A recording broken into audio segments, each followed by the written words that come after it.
Hi, good afternoon, and welcome to Ian's Boxing Universe. And today we've got a wonderful Belfast fighter fighting out of Belfast and London and training in Liverpool because he's given me lots of scouts there before the interview. It's Caoimhín Agyarko. Sorry, how do you pronounce your surname? Agyarko, yeah, that's correct. Agyarko. So Yep. Caoimhín or Caoimhín, is it? Caoimhín, yeah, no, because my brother's Kevin and Aye. we'd say Caoimhín down here, it's a big guttural, C. But anyway, that's enough of that about pronunciation and things like that. How are you? Yeah, I'm not too bad, thanks. Just finished a quick sparring session there, so I'm Oh, good. good. Thanks. Yeah, so you're taking over, as the fella says. You were last out in Belfast, and I was at that fight in the SSE. It was on the undercard of Michael Conlon and Jordan Gill, which Jordan Gill kind of upset the odds that day with a standout performance. But you had probably, as I was saying to you, the most even contest. Yourself and Troy Williamson. That was a big step up for you, and you passed with flying colours. A split decision, okay, but still, I had you as the winner. And I think you're fairly happy with the performance and everything. Yeah. Yeah, definitely happy with the performance. Obviously, I had an inactivity year. Yeah. Obviously coming off an injury and surgery, and I only fought once in May, which I probably rushed back into that fight too soon. Yeah. But yeah, it was a good performance by me. I feel like I performed well. I did everything I had to do to get the win, and I don't think it was a. I mean, if anyone watches the fight, I don't think it was a split decision. I think even Troy and his kind of his coaches said they don't really know what that judge was scoring the fight, but Yeah. listen, But different judges see different things, and that's why there's three. I mean, yeah, and exactly. I mean, once it was like you came out kind of clear winner, so that was fine. I mean, one judge giving it to Troy, not the biggest thing in the world. I mean, it's not as if he gave it like 97, 93 or anything. It was very marginal. So, but yeah, I mean, you moved to Matchroom, and that was a great signing and great. But then, unfortunately, you've been besieged by injury a bit, so your career never took off. But speaking of taking off, boxing in Belfast seems to have really taken off. So, Yeah, is that where you'd like to base yourself, or are you kind of like, I'll fight anywhere? no, ideally I'd love to fight back home as much as possible. I feel like I have a great fan base. I sell a lot of tickets, and the Irish fans get behind me and support me. So I'd like to fight back home as much as possible. But I am a fighter, so wherever the opportunity Yeah, exactly. may And present, I mean, I'll be ready for that. exactly. And you're with Matchroom, and Matchroom of late don't quite have the same domestic card they used to. So do you think you could be the guy that could lead a Matchroom card in Belfast, say, for example, at some stage, hopefully maybe for a European title, or would you, here's one, the British title, you'd fight for the British title? I don't think I would fight for the British. Obviously, I claim that I'm an Irish fighter, and I've always said that the British title doesn't really appeal to me. Um, Okay. Well, I mean, not as a Briton per se, but like, I mean, we had wonderful Irish fighters who fought and won it. Like, yeah, definitely. Barry McGuigan, a Yeah, huge example of that. Like, it's not that it's British; it's just the Lonsdale belt holds so much cash with the boxing world. Obviously the EBU is there. Is that something then you target instead? yeah, definitely. That's my target for this year. I would like to get Yeah. myself into a position to fight for the EBU towards the end of the year or start of next year. But yeah, that's kind of the position I want to go down and start taking on real challenges now. Absolutely. And uh, who would be kind of the guys that you would have kind of in your crosshairs, kind of saying, I would like to be challenging at their level and challenging them. Obviously, Troy was a big, that was a benchmark, and you passed that benchmark because Troy is no mug, and he's a very good fighter. So I mean, who would be next in line for you? Well, like I said, I want to try and target the EBU, the European title, and Bas Baru and Sam Eglinton are fighting for that. I believe next week or this Oh week. yeah, well it's a Friday. It's this Yeah, Friday, sorry, and it's on Channel 5, so it'll be free for everyone to watch. You can even watch it in Ireland. You just have to tune it in manually. yeah. You know, That's a great fight. That's a very competitive fight between the two, and I'd like to get myself in a position to fight the winner for that. Yeah, and say for example, if it was Sam, I mean, Sam's an all-action fighter that leaves nothing behind. How would you deal with a fighter like Sam? It's the same as Troy Williamson, an all action fighter. Somebody comes forward, likes to press the fight.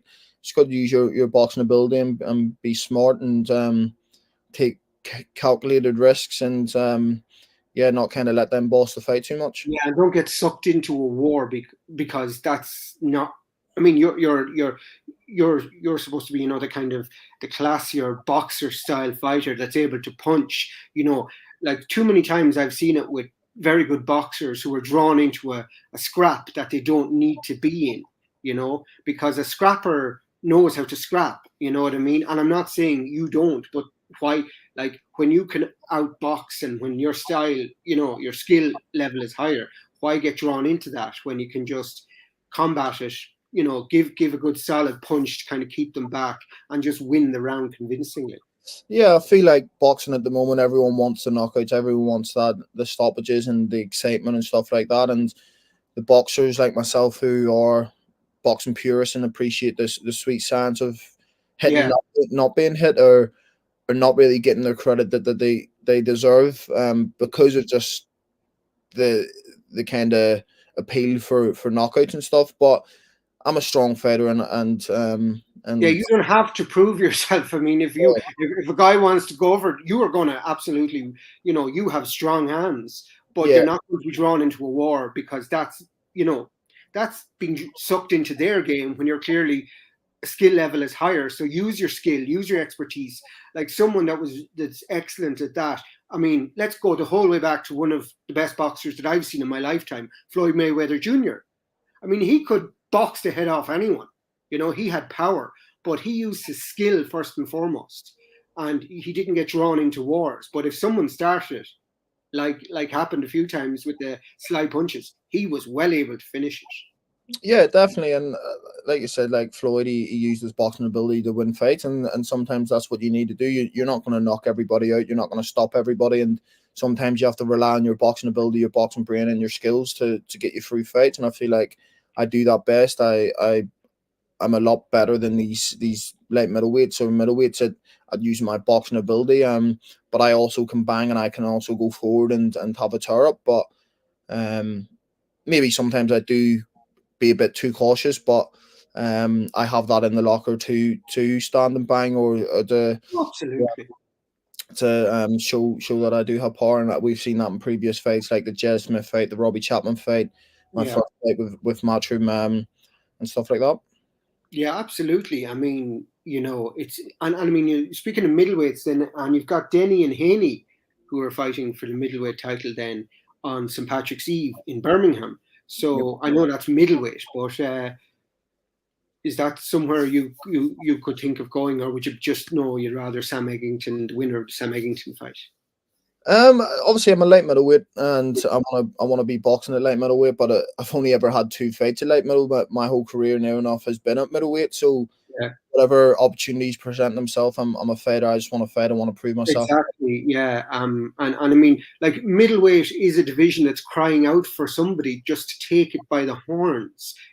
Since the kind of Gennady Golovkin, like, is semi-retired now. He was announced as Kazakhstan's Olympic ambassador now. So middleweight is crying out, and middleweight's always been, like I said, uh, uh, on earlier interviews.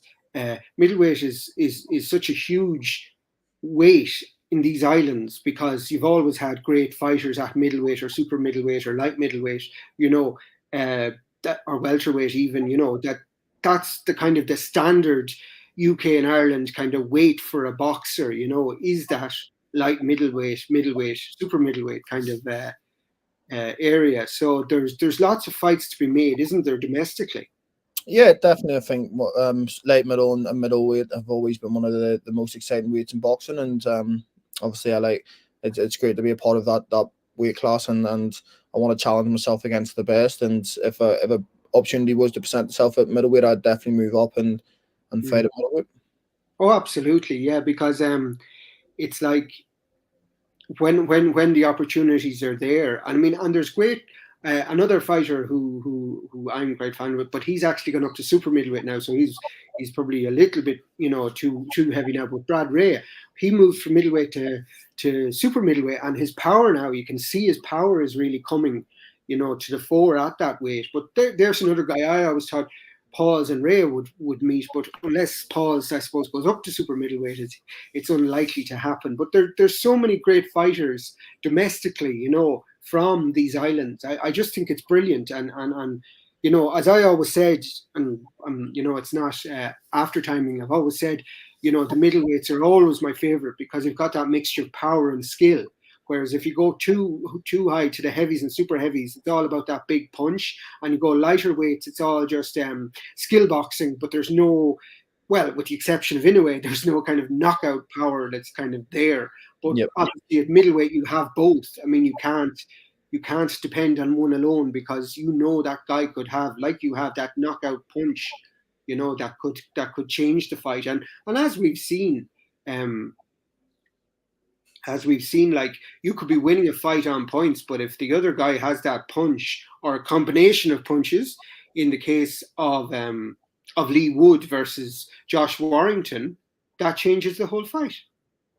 Yeah, definitely. Do you know what I mean? It's you've got to find the balance of being able to use your skill and power at the same time. And within the middleweight, light middles, and even super middles, there's a mixture of fighters where you've got to use both because there are weight classes that require you to use both skill and power.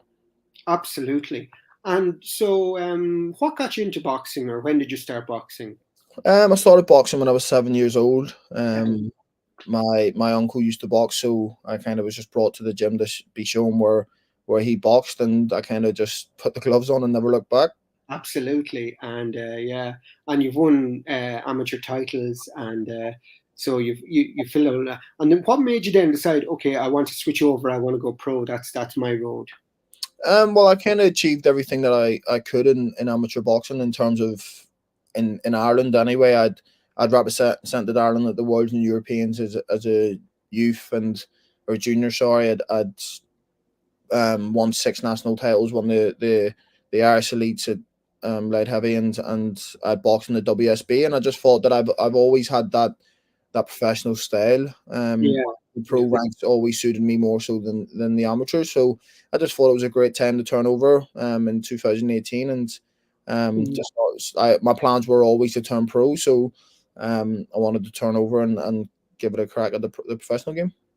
yeah. And who would have been your kind of idols growing up? Who would you have been watching on TV and say, "Oh, yeah, he's brilliant"? Or I think Roy Jones Jr. and Mike Tyson, kind of Floyd Mayweather would be my 3 that I always grew up watching. A bit of they're 3 fairly decent boxers. You know yeah, what I mean?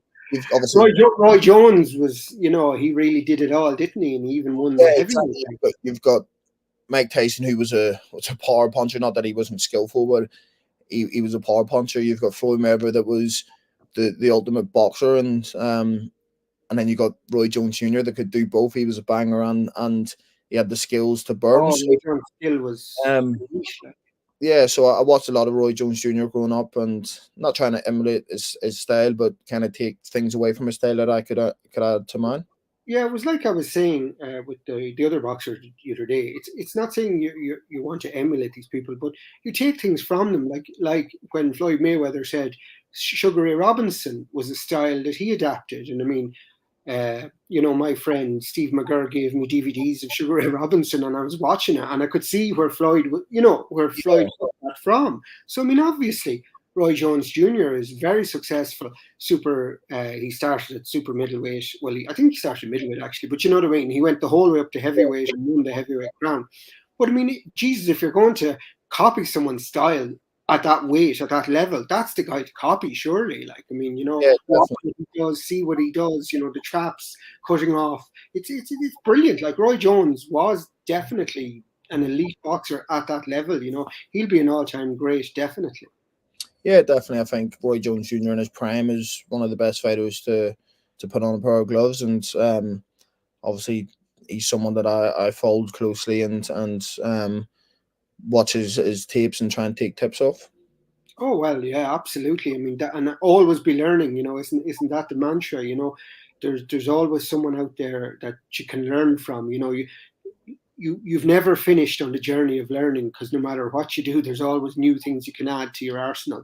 You Yeah, know. definitely, and that's the fun thing about boxing. There is never any, in terms of technique or whatever else. There's never a right and wrong, Mm, because you can always keep learning. You can always keep improving and learning new techniques, new moves, new punches, and what way to throw certain shots and defend and whatever else. So, that's the beauty about boxing, and especially watching someone like Roy Jones Jr.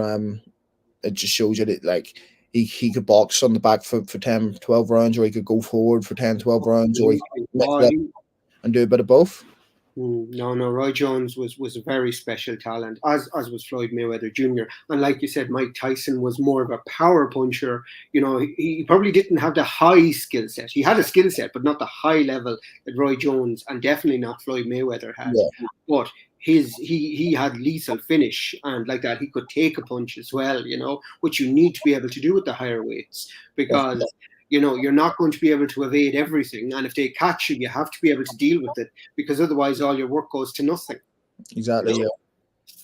No, but and like you said about learning different skills, you have it with golfers. I mean, they're always learning new swings, and tennis players learning, new ways to throw, to serve the ball. It's like if you have the one serve and you keep doing it, eventually they're going to find you out. So you have to be able to tweak and adapt. So you're always improving.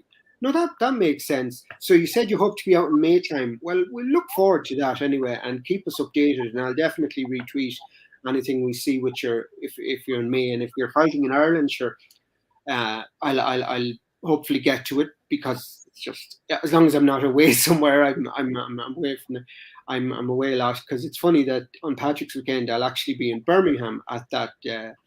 At the middleweight British middleweight fight between Brad Pauls of Cornwall and Benny.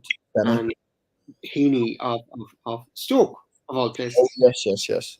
Yeah, but anyway, no, this is great, and cheers for joining me today.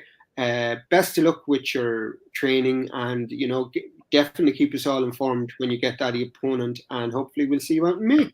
I will do. Thanks very much, and I appreciate you having me on. Okay, cheers, Caoimhín. Perfect. Thank you. Bye. Bye.